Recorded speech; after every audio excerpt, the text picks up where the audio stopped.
The way that you dress is part of your brand. It creates a story of how people perceive you, see you, and then treat you. If you want people to take you seriously, if you want people to value you, if you want people to respect you, you need to dress for the female gaze. Hi lovelies, welcome back to my channel. Today I'm talking about how to dress for the female gaze. I've been sharing on my Instagram how I used to dress like an IG baddie, wearing revealing trendy pieces for the male gaze, to entering my grown woman era and wearing elevated chic outfits for the female gaze. A lot of women have been loving my outfits and style, so I thought I'd share my transition from dressing for the male gaze to now dressing for the female gaze, from personal style, where to shop, and styling tips. If you're just hearing the term male gaze or female gaze and you're thinking, Lorraine, what are you on about? Let me break it down for you. Put it simply, male gaze is dressing for the pleasure of men. If you're getting dressed and you're thinking, is this sexy? Would he like this? Insert husband, boyfriend, or crush. You are dressing for the male gaze. Or if you favor wearing certain pieces or avoid wearing certain pieces because men find them attractive. I remember years ago, my boyfriend at the time used to absolutely hate denim skirts, and for the longest time I never used to wear denim skirts because in my mind I thought if he doesn't think they're attractive, everybody else isn't going to think they're attractive. That was me programming my mindset for the male gaze. We even see it in TV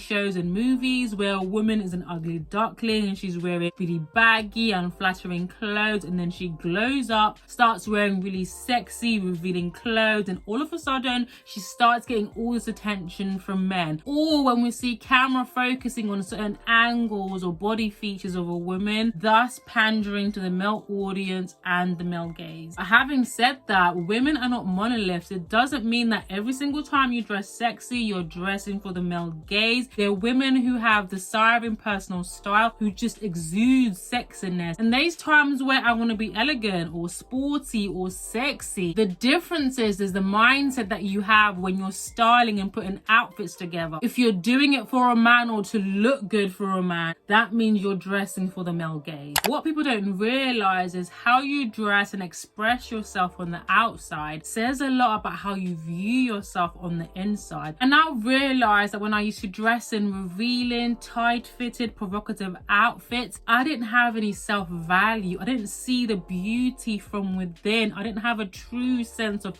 identity that when I would get compliments from people, it validated me. But at the same time, those compliments also came with feelings of shame, feeling cheap, feeling like a fraud, because I knew it was purely based on the way that I looked. It had nothing to do with who I was as a person. It affected the kind of men that were attracted to me, that would slide in my DMs, the mindset of the friends that were attracted to me, and vice versa. And the reality was, it also affected my mindset. I only focused on short-term goals. I was more superficial. I say that to say, dressing for the female gaze, it's not a costume that you can just put on. It's not a gimmick. It's not a trend. So if you're just watching this video because you want to look more feminine, you want to look chic and put together from the outside, this is not the video for you. Dressing for the female gaze is entering your grown woman era, where you start to see your worth, your value, the beauty from within, and that start to translate from the outside. The first thing that you need to do if you want to dress for the female gaze is have a character development. You need to reinvent yourself. You need to become her, the woman you've always aspired to be. And that's not always a fun journey, because you need to tackle your insecurities and identify why you have this urge of dressing for the male gaze, why you don't have self-worth, why you don't see the value within yourself, why you don't focus or even know the beauty that you possess on the inside, that you only focus on what's on the outside. Doing that makes you confident. You're not faking it. You're not doing what you think is going to make other people happy or what you think you're supposed to be doing. It makes you dress for yourself, which makes it easier for you to identify your personal style. And that's the next thing that you need to do if you want to dress for the female gaze. But finding your personal style doesn't mean you have to put yourself in a box of being elegant, sporty, sexy. I am all of those in any given day, or depending on how I feel on a specific day. It just means dressing in a way that compliments you, makes you confident, and is your signature. signature. For example, trends might come and go and I might tap into trends here and there, but my style always remains the same. And that's because I have a signature personal style that's prominent, whether we're in winter, summer, spring, or autumn. Finding your personal style boils down to three things: your dream woman, your body type, and your color season. If you think 5 to 10 years time you have become the woman that you've always wanted to be, that you aspired to be, what does she look like? What's her style like? What is she wearing? What's her hair like? A lot of people have this impression that you can only dress as a dream woman if you have more money, if you're living in a certain country, if you're working a certain job. You can dress as your dream woman now, regardless of your circumstances. A cheat code I use for body types is looking through your pictures and videos and seeing what's more flattering on your body type. Do skirts, trousers, dresses, cami tops, sweaters, v-neck, heart shape, what suits your body type the most? And then color seasons is what colors or tones suit you best. It's related to your hair color, eye color, skin tone. I'll leave a color season quiz down below if you don't know what your color season is. And those three things will help you identify your personal style. I have quite a few videos talking about how to find your personal style in the how to look chic, elevated, and put together playlist. I will link it down below for you. Next way to dress for the female gaze is something that I like to call the 4C checklist: classy, chic, comfortable, and confident. Every single time I'm styling an outfit or putting together an outfit, it has to meet all those 4 C's. If I'm wearing a dress or skirt and I have to keep on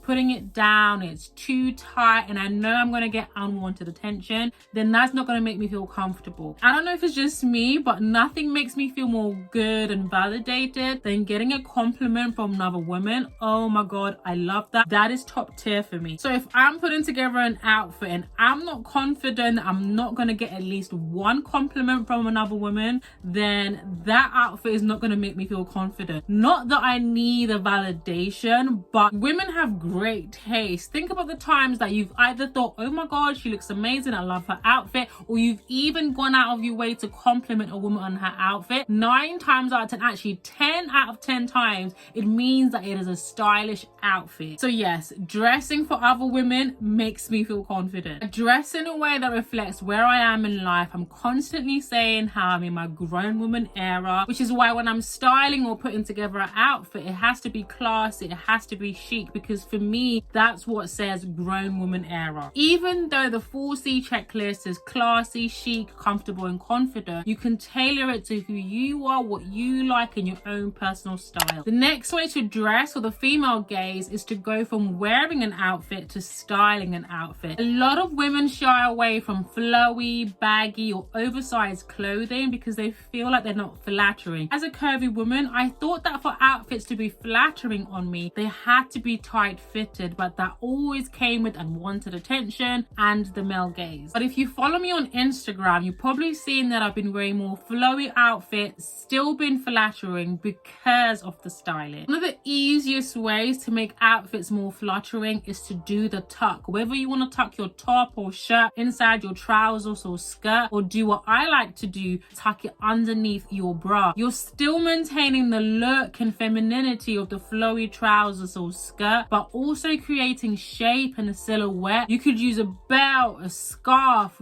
jewelry, color blocking. I love a monochromatic look, but a color block is also a moment. You can either buy outfits which already have shape, or you can just take them to the tailor. Most of my clothes are tailored. I don't know what I would do without my tailor. If I want something that's more loose fitted or flowy, I either buy a size or 2 sizes bigger and I just take it to my tailor and they create the shape that I want. I know it's not cost effective because you're literally spending money after buying an outfit, but this is why it's so important to buy higher quality pieces, which takes us to the next thing that you need to do if you want to dress with a female gaze, and that's what brands you shop from. I'm sorry to be the bad guy, but if your wardrobe is full of certain fast fashion fashion brands, which we won't name, then you're 8 times out of 10 likely still in your IG baddie era. Now, I'm not saying that you're not going to find any classy or chic pieces from this fast fashion brand, but elevated, classy, put together, chic, that's not their target audience. When I was transitioning from dressing for the male gaze to now dressing for the female gaze, I had to figure out what brands were in line with my current personal style. And before I buy something, I think of 5 ways that I'm going to style it, because I am curating my capsule wardrobe. So anything that I buy has to be high quality, because it's gonna be in my wardrobe for a very long time. If you're really serious about entering your grown woman era and dressing for the female gaze, you need to start investing in high quality pieces. In regards to what specific brands you should shop from, I don't want to be that person, but this is very subjective. But start following people with a similar personal style to you. If you do want to know what brands I shop from, I always tag it on my Instagram. But if you do want an extensive list of where I shop from, comment down below and I'll either respond in the comments, or I can make a whole community post about it here on my YouTube. The other way to dress for the female gaze is your packaging, not just your outfits, but your hair, your makeup, your scent, your nails. Now, I'm not looking down on this whatsoever, but I've recently came across the UK black girl aesthetic of having like a long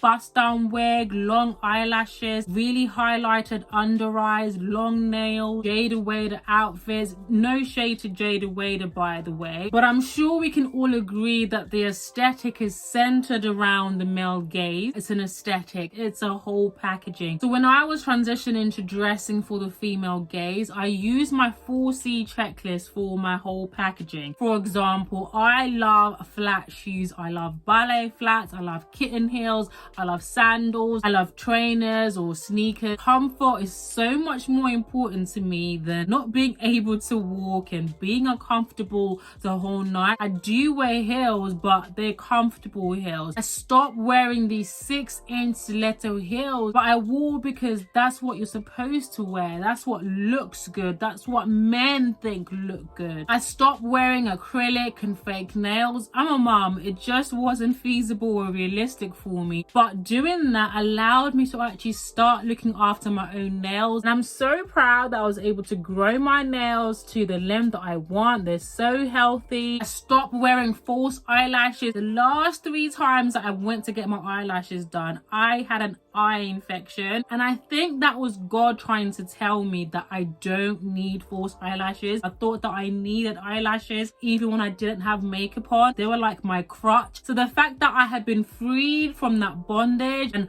I can just be and I still feel confident and I still feel beautiful, amazing. Dressing for the female gaze isn't a one size fits all. For me, it means feminine, elevated, grown woman outfits. For you or somebody else, it could be completely different. The message here is dressing for yourself, dressing for your personal style, understanding your beauty within, being able to translate it on the outside with how you dress and how you carry yourself. Like this video if you want to see more videos like this. Subscribe to my channel and hit the notification bell so you're notified every single time that I upload a video, and I will see you in an upcoming video. Mwah. Bye lovelies.